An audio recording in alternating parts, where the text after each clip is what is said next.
ఉండాలంటే మనం దేన్ని కూడా చిన్న చూపు చూడొద్దు. సో ఇది నేను త్రూ అవుట్ జర్నీ అంతా పెట్టుకున్నా, నేను ఒక బెస్ట్ పర్ఫార్మెన్స్ ఇచ్చి రావాలా అని చెప్పేసి నువ్వు ఎట్లయితే ఎంత ప్రేమతోనైతే ఇచ్చినావు, నేను అదే ప్రేమతోనే నీకు ఇస్తున్నా. లైక్ ఎట్లా అంటే నేను అక్కడ మంచి పర్ఫార్మెన్స్ ఇచ్చి వచ్చిన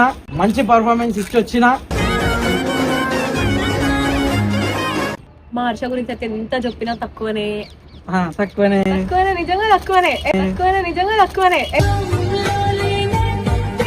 వచ్చింది. అదే ఎందుకు ఏడుస్తున్నావు ఇప్పుడు దీనికి? నువ్వు హ్యాపీరా? ఎందుకు హ్యాపీ? అదే ఇక్కడికి వర్క్ వచ్చింది. ఎందుకు ఏడవాలి చెప్పు. నిజంగా కూడా చెప్తున్నా, అంటే ఈమె అంటే ఊకే ఏడుస్తుంది, ఊకేనా ఇంకో లైక్ ఎట్లా అంటే ఒక పొజెసివ్నెస్ అన్నమాట. చెప్పు ఎందుకు ఏడిపిస్తలే. Thank you.